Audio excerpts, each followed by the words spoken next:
I lost that. Now let's go.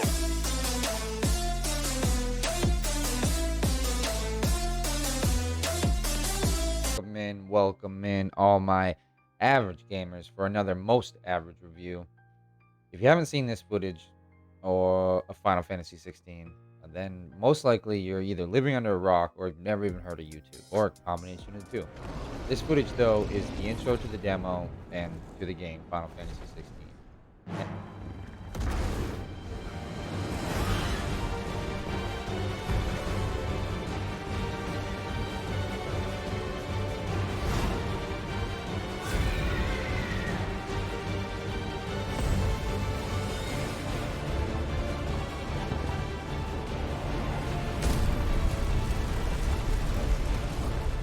And it's all it took to get me hooked. I wanted more instantly, and I mean immediately. The pure scale and skeptical of the fight brought me right back to being a kid and playing God of War 3 and climbing up the Titans back on the way up to Mount Olympus. Like it brought me right back to my childhood, and I absolutely loved the icon fights in this game. I think before I tell you about this game, I should probably talk about the marketing and the demo that was released with this game first. I feel like nowadays demos are not very, well, cool, for the lack of a better word. I don't know. I remember as a kid playing demos and getting those little demo discs with the Game Informer magazines each and every month, and just looking forward to those and how absolutely amazing they were, being able to play like 5 or 6 or 7 different little demos and just looking forward to it each and every month. When the year of the demo began to diminish and the rise of the internet came, games became always connected online. That brought the beta and early access phase, which was great at first. We, the community, could give our input to the developers of the games, particularly games like WoW, when players had test servers and early access to actually test the game out, and help the developers. Nowadays, it seems like betas are basically just glorified demos, and nothing really changes upon release. I bring this up because out of the blue, I decided to download the Final Fantasy 16 demo, and boy, was I glad I did. I haven't had a game in a long time just make me thirsty for more, and I mean, I was drooling. I played the demo in one sitting, went back and played it again.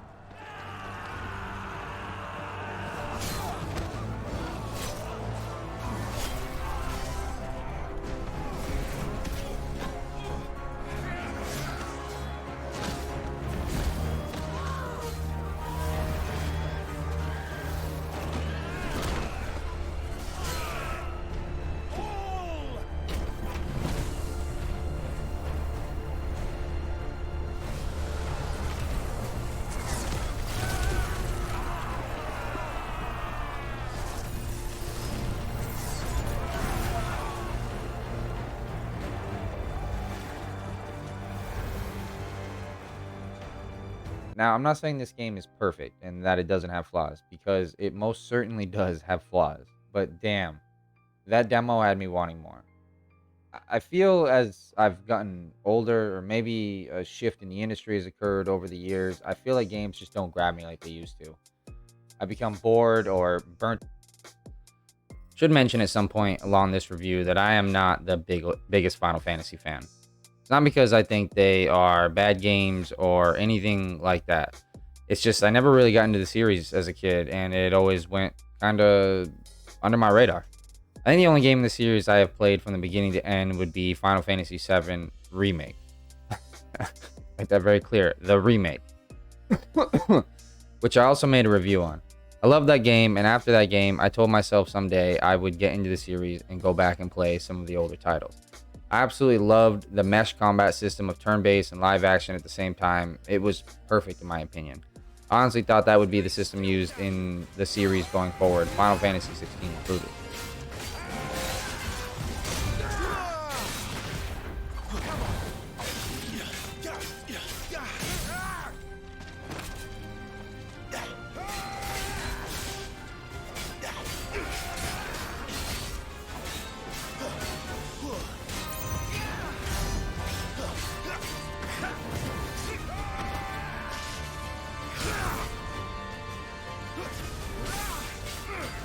So I will say at first I was a little disappointed that 16 didn't use the same system as 7 Remake. But those feelings were soon diminished once I got into the combat of the game. So I guess that will kind of transition us into, well, looking into the gameplay and the combat. The game is a huge departure from the series, from what the series has been in the past. And for some, that's going to be okay. And, you know, maybe even great. And for others, it's going to be a huge turnoff. I personally enjoyed it. Maybe not as much as 7 Remake, but I really started to get into the groove of things and got really comfortable with the combat system. I think a big goal of the developers this time around was to make the combat system accessible, but still flashy and still make you, you know, have a power fantasy. I think they wanted to make the combat system, you know, more powerful, like I was saying, but still have an entry level like to it, though, where it's not too high to get into it. Not too high skill base, I should say. It's pretty clear to see the intent was to try to reach a wider audience this time around with the new game, but did the developers alienate the core audience? Well, that's kind of hard for me to say. With not having a ton of history in the series, but with a little research online, it's clear to see that the discourse around this game is very divided. The combat is a complete departure from any other game in the series. 7 Remake, 14, and 15 have come close, but still seem to hold true to some of the core aspects of the combat. The combat in this game at first glance can seem pretty simple, with the lack of debuffs, buffs, weaknesses, and resistances in the game. The core of the combat is designed around staggers and combos. The depth of the combat is fairly deep, and the amount of different combos you can accomplish is staggering. I think this game definitely has pacing issues when it comes to the story, which we'll touch on later in the video. But as far as the combat progression, that felt like a constant and steady growth. As soon as I started to get like bored or feel a little stagnant in the combat, I would unlock a new icon or unlock a new ability for a previous icon, and it would completely shake up the combat. The combat is phenomenal, but the problem is the game is just way too damn easy.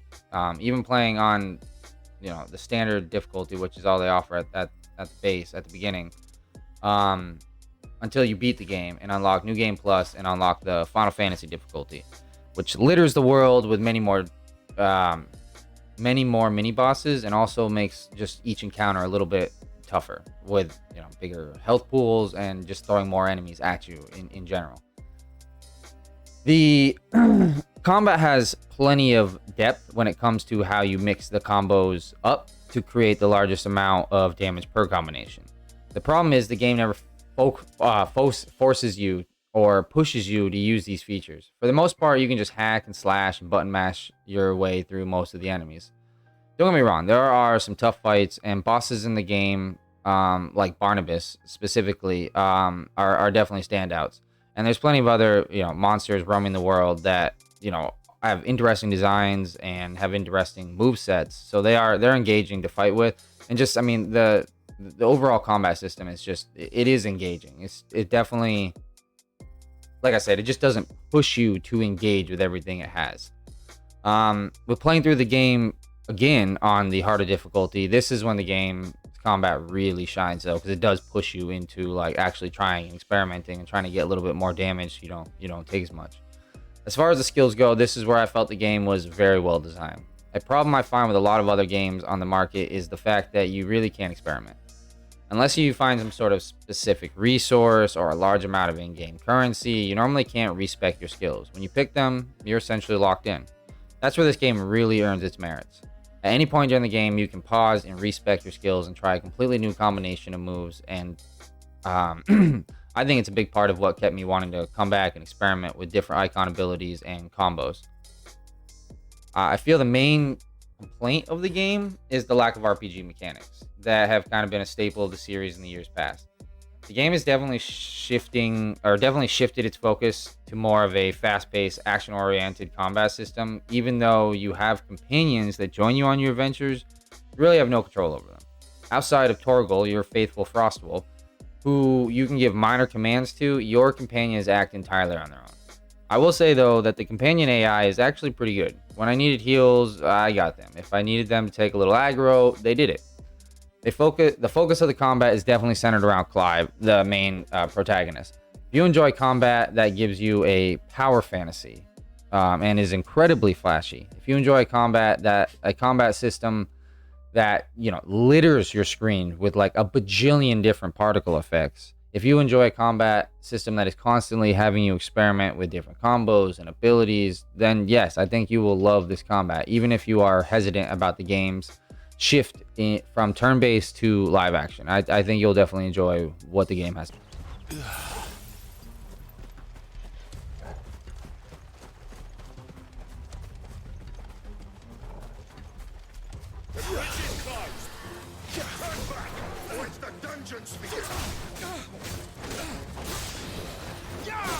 That's enough.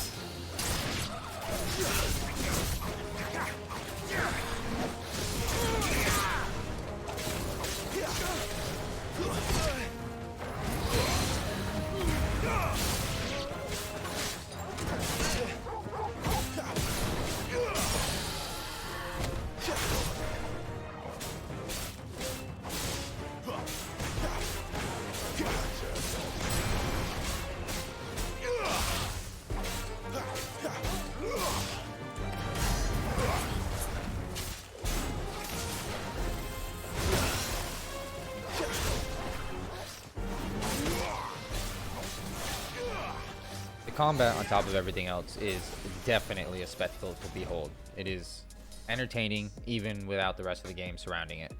It really reminds me of games like God of War and Bayonetta and Devil May Cry, which honestly makes sense since the mind behind the combat system of Devil May Cry 5 worked on this game as well. I guess that will sort of lead us into the visuals and the graphics of the game. It's pretty clear to see, even with YouTube's compression and like their algorithm, not algorithm, but their compression algorithm and how they make games, well, not look as great. This game is one hell of a looker.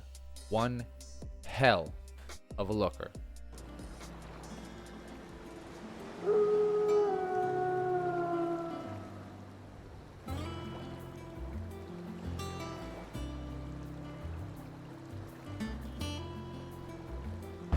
Could this place really be a fallen ruin?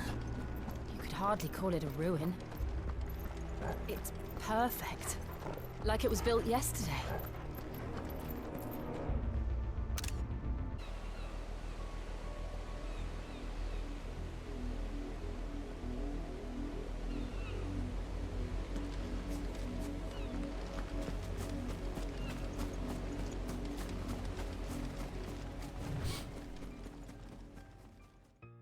I think one thing right off the bat you can notice is the shift in tone to a darker, more gritty atmosphere. I love it personally. I enjoy my playful high fantasy stories of the witty protagonist overcoming seemingly impossible odds. But this more grounded take on a Final Fantasy story is really enticing and definitely kept me engaged. Don't get me wrong, though, this game is definitely a Final Fantasy game and story through and through. Though I don't have a ton of experience in the series, so maybe I'm not qualified to make this judgment, but it definitely felt like a game based in the same realms and worlds of the previous games. Yes, it's definitely darker, but the humor and the writing definitely made me think most of the Final Fantasy VII Remake compared to really anything else. I will bring these points back up most likely when we talk about the story and characters later in the video, but for now I want to touch more on the atmosphere and art style this gritty, grounded look adds to the series. It's clear and always has been that the minds and developers behind the Final Fantasy series are leaders in the industry when it comes to visuals. From the character models to the animations in and out of combat, this game is top notch and is really only matched by a few others in the industry. The texture quality on the fabrics and the different metals on the characters are just mind-blowing, and is truly amazing how far we have come from when I first started gaming as a kid to now. I know that nowadays graphics really aren't much of a thing, and I don't mean that graphics aren't a thing. I just mean that like even indie studios with Unreal Engine 5 and Unity and things like that can make good looking games. Like, you don't have to be a AAA top tier developer to make a good looking game. But I get that to some it makes or breaks a game though when it comes to graphics. Like, I get that for some, and for others they would be happy with a text-based game, honestly. But this game really looks at all the tiny details and really adds the extra touch to make each biome and area you explore feel not only unique but also just like breathtaking. I could easily see it being, if I broke it down, close to 20% of my time with the game just spent looking around and watching NPCs do their little routines or the world just breathe around me. Like I said, if you have watched any video online on this game, it's clear to see it's a looker. So I won't go into a huge amount of time on the visuals. I don't think this is a good point, or I do think this is a good point to talk about world design though, and how the world of Final Fantasy works kind of against the overarching design and flow of the game. The game is fairly linear, but the open world hubs that you travel to and through are kind of, well, boring. Well, I mean, boring is not the right word for it. It's definitely engaging with the amount of enemies you can come across, but beyond that, there really isn't much in the way of meaningful loot. And even adventure to be found outside outside of the beaten path. It's definitely it's hard, because I wouldn't say that, like I said, I wouldn't say it's boring. I will say that even though I wasn't entirely like engaged with the open worldness of the game, each hub is vastly different and beautiful in each in their own ways. So I always had to take time to just walk around, like I was saying earlier, and look at my surroundings and really just like soak it all in. I got to give it to the guys at Creative Business Unit 3. They really took the art to another level, in my opinion, in this game. Each city or town was another moment to really just take it all in. The level of clutter and little details that went into the cities and towns is really, really very well done.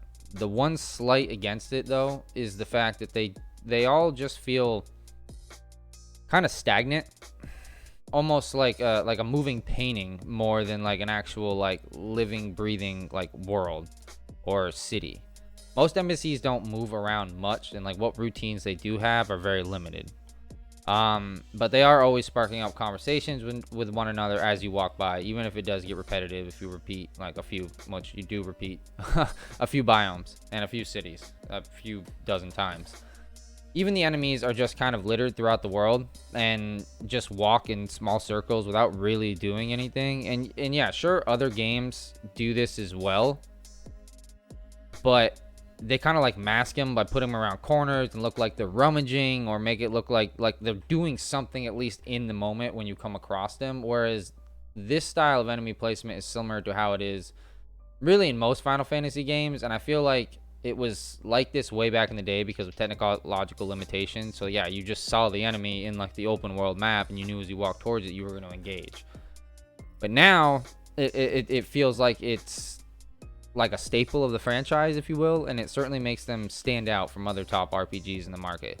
They just, like I said, like NPCs, you can just see when you look out into the open world, you can just see little like bundles of like, well, enemy like bubbles like out there as they walk around in little circles.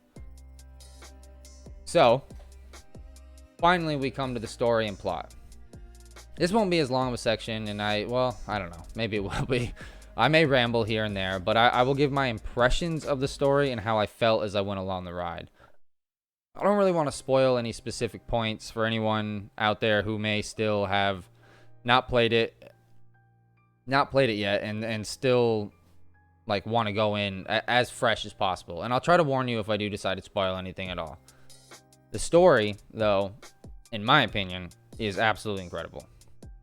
Honestly, I loved almost every moment I was playing. The game definitely had its ups and downs. Like, I mean, it's got the highest of highs, but also some of the lowest lows I've ever seen in like a story or a game. But overall, I really enjoyed myself. The vast amount of the main plot is just pure chef's kiss. But there are moments where the game slows down and makes you have to do these, I wouldn't say pointless, but definitely not engaging, like fetch quests. These missions do offer a view into the world and the lore crafted for it. So if you take the time to listen to all the dialogue, you will learn a lot about the world and the day-to-day lives of the inhabitants. To kind of like boost the heights of those highs just a little bit more. It's like by having to almost slog through some of the slower content, it almost makes you that much like thirstier for the epic content. So you may ask, what is some of this epic content? Well, my friends, let me show you.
Those moments when the comment just feels so fucking fluid and so damn flashy, and the moments when the icons finally go toe to toe, it really is unlike anything else in the industry, in my opinion. Now, does this game deserve Game of the Year with the likes of Baldur's Gate 3 and Remnant 2 and Starfield and Phantom Liberty and Zelda and so many other just straight bangers coming out this year? Well, probably not. But does it deserve to be in the conversation? Abso-fucking-lutely, without a doubt. I think it's a different take on the RPG genre, and definitely a different take on the Final Fantasy series as a whole. It went a lot darker in tone, and this one, and it was apparent from the very opening moments of the game. I personally like it a lot, actually.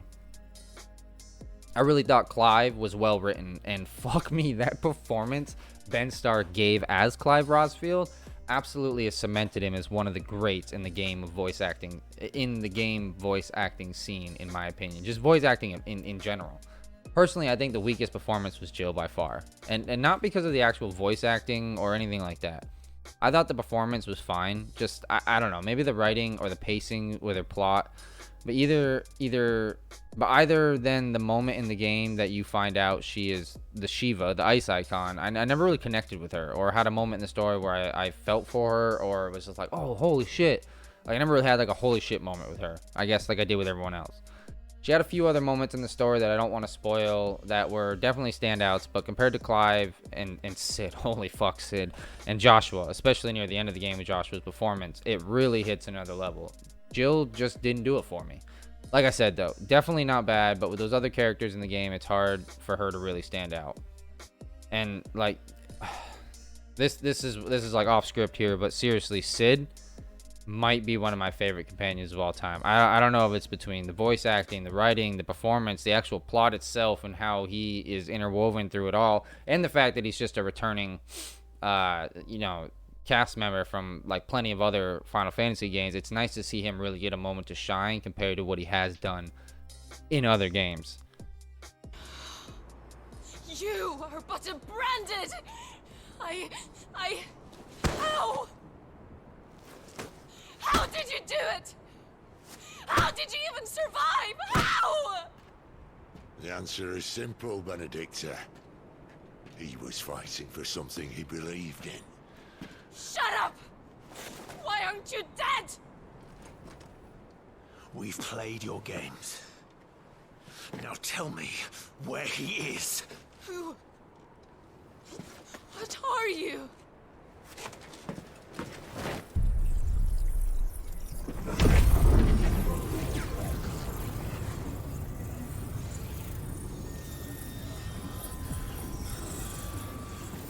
Clive?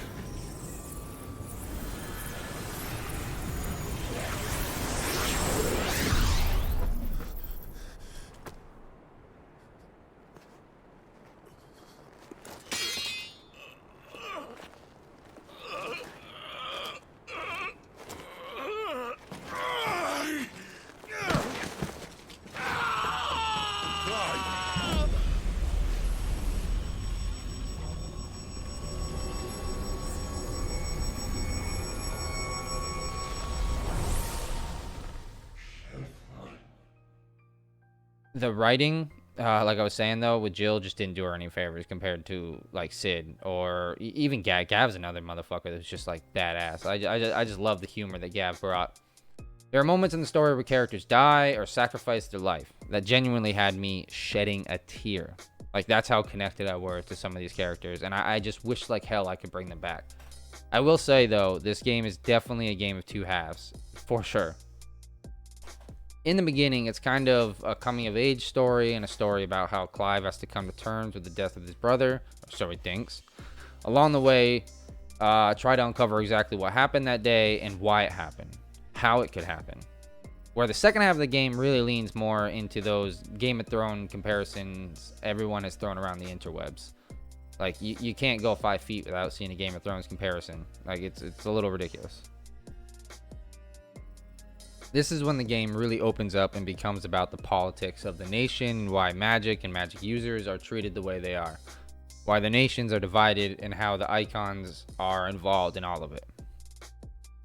The second half of the game is definitely much grander in scale and much more about saving the world and less of a personal story. I can see how some kind of fell off in the second part. I can see how that happened. The first half I feel focused much more on characters and their development.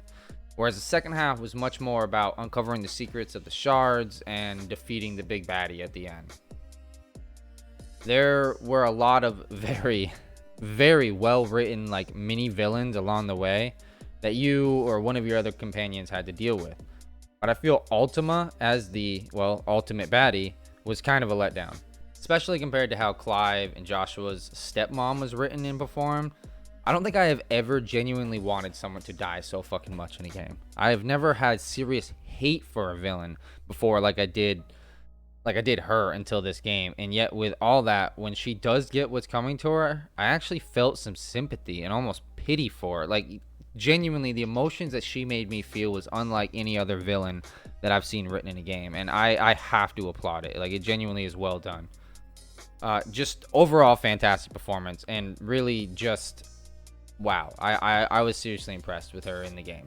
Because for me, I feel typically the antagonist is a lot more like in a lot of these games is kind of more of like an obstacle rather than like almost like a character. But they never really make me feel anything. Yet there is plenty more in this game I could talk about. Or sorry, yes, there is plenty more in this game I could talk about, but I think I'm gonna kind of wrap it up there. Some things I feel you should experience and not have them ruined for you. At least for me, I was incredibly intrigued by the whole lore behind magic in this game and how it was portrayed. Never have I seen a take on magic users and how they are treated quite like this before. And honestly, many other moments I found to be just straight up fucking cool. I just hope more people can enjoy this game and this story as much as I did. I was kind of getting to a point of debating whether or not I even liked gaming anymore. I was wondering if maybe I was just outgrowing it somehow. Something I never thought would be possible. This game, though, definitely relit the spark in me and gave me a reason to love games and gaming again as a whole. I think I gotta end it here, though. I will probably go on forever, and I don't think I've elevated my script game to one of those 3-hour-long retrospectors. Much respect to them, and maybe someday, but it takes me months just to get a video like this out. So definitely much respect to those that do it. Much love to all of you who stuck around to the end and listened to my opinion on a game I enjoyed. And I hope all y'all get to enjoy it and take the recommendation and go out and experience this game for yourself. As always, my friends, stay safe, stay healthy, stay sexy. Go make some average plays for your boy. I'm going to catch you on the next one. I'm over. I'm out. Deuces, y'all. Much love.